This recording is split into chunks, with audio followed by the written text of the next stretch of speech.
I've been watching the dietary food guidelines very closely for decades, and I never thought I would see what I just saw yesterday. And for the first time in history, they didn't just tweak the pyramid, they flipped it upside down. This is a massive win by RFK Jr. And yes, there are a few problems which we're going to cover, but mostly I am super excited because what this is going to do for children in schools, for hospitals, nursing homes, for the military, all these institutional foods, they're going to have to completely rewire the supply chains. You have to understand how radical this shift is.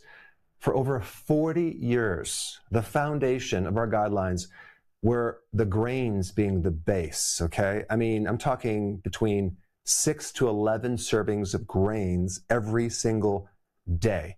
The entire past pyramids have been based on carbohydrates. But yesterday in this release, they walked away from that entire model. They didn't do what they normally did, which is adjust a few numbers. They actually talked about the food itself, which is enormous. But I think this didn't happen from just opinions.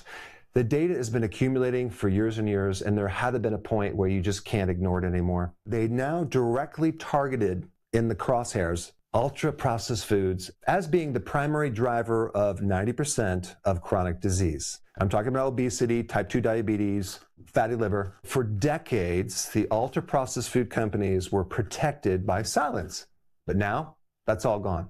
So there's no longer this cosmetic wording of making things sound really healthy. There's some pretty hardcore statements in this document. I'm going to put a link down below. Let's just compare and contrast the old model with the new model. In the old model, okay, it was recommended 6 to 11 servings of carbohydrates. That is a massive amount of carbohydrates that turn into sugar in your body. They also recommended low fat. They also wanted you to do low cholesterol and low saturated fats. And of course, they focused on calories. Calories in equals calories out, right? Now, what's in the crosshairs is ultra-processed foods, emphasizing real foods, increasing protein, not from plant-based protein, from high-quality protein like red meat. And so the old recommendation for protein was 0.8 grams per kilogram. So with a 180-pound person, they would be recommended about 65 grams of protein per day. Now, the new recommendations for protein is 1.2 to 1.6 grams per kilogram of body weight. And an average of a 180-pound person, we're talking 98 to 131 grams of protein per day versus the 65 grams over here. This is a massive shift because I already know, being in this field, a lot of people are deficient in high-quality protein. And just that recommendation alone is going to be huge to help your biochemistry, to help hormones, to help blood sugar. Now, what's really going to be interesting is how they're going to implement this because they're targeting ultra-processed foods as the enemy of health, okay?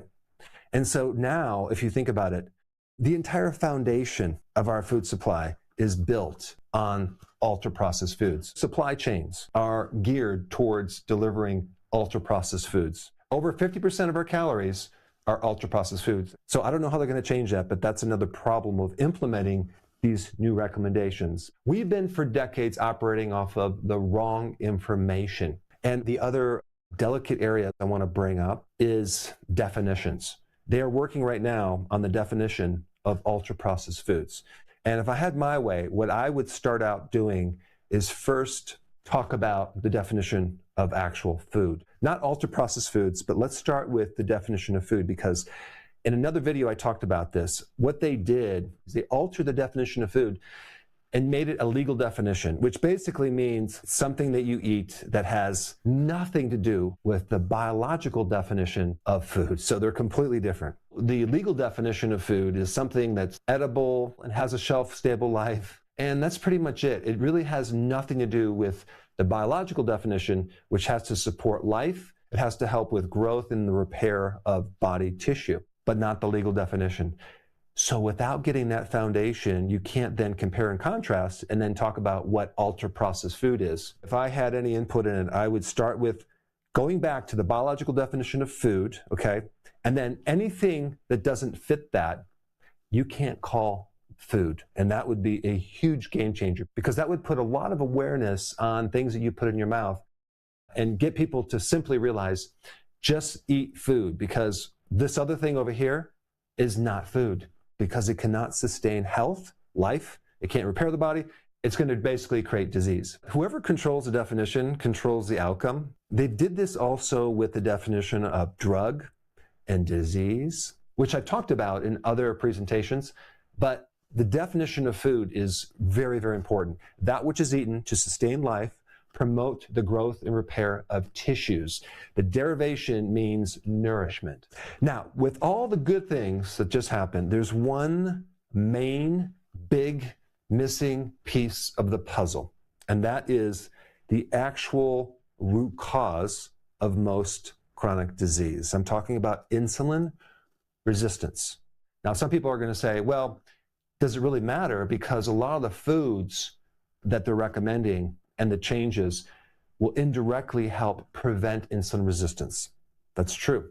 But what about the people that already have insulin resistance? Will this new plan address that? I don't think so. Because when we're getting into correcting insulin resistance, it's super important to talk about how often you eat. Because if you apply this to your daily life as far as changing the foods, yet you're still having 3 meals, 2 snacks, you're grazing between meals, even if it's so-called healthy foods, you're still going to raise insulin. And every time you spike insulin with eating either healthy or unhealthy foods, you are contributing to this insulin resistance, and it's going to be almost impossible to reverse it, even if you're eating real foods. Now, you probably prevent it, but I don't know if you're going to actually reverse it, because the 2 things you have to focus on reversing it are doing low carb and, number 2, not eating so frequently.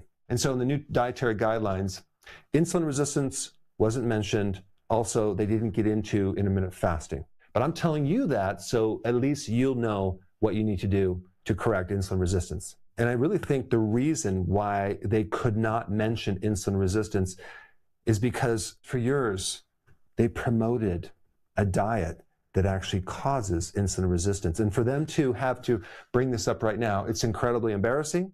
They never like to be wrong. I mean, just take a look at cholesterol, right?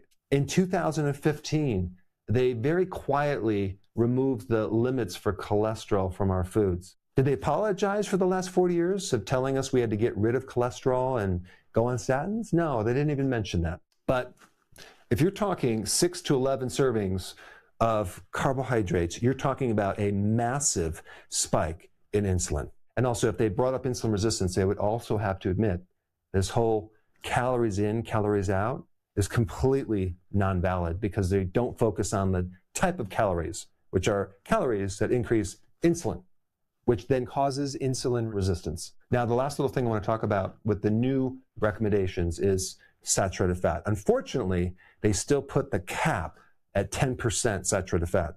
And that's one disagreement, because if you restrict saturated fat, what's left? We have unsaturated fatty acids like the seed oils. However, they did talk about ultra-processed foods, which also contain a lot of seed oils. They also talked about refined oils, okay? So that was good. But of course, they didn't really talk about how oil is oxidized, not just with heat, but by storage. And then one more point on this, they didn't mention the word industrial starches, but they did mention refined carbohydrates. And I don't even think people even know this word industrial starch. It is the refined carbohydrates. And I'm talking about flour products that you see, the wheat flour, but not just that. You have other words, modified corn starch, modified food starch, maltodextrin, which actually is hidden sugar, but it's not labeled as sugar. It's labeled as a carbohydrate and sugar-free, even though it will raise your blood sugar way more than actual sugar. But just realize this is targeted, and within this category, you have a lot of the hidden sugars as starches, and these are industrial starches that must go if we're going to turn this health around. But that being said, I am just ecstatic at this new flip on the food pyramid. I'm really excited about what it's going to do for our nation's health. And I'm real curious what you think about this, so comment down below. I have a free download that I want to give to you. This free download is my daily routine in a checklist. This is a routine that I use every day to feel like I'm 18 years old, even though I'm 60 years old, and I want to give it to you for free. And so there's a little link down below. Click it and definitely download that. And since the biggest thing that's missing in these new guidelines is intermittent fasting, if you don't know about that and you haven't implemented it, you must watch this video right now because this will explain exactly how to do it.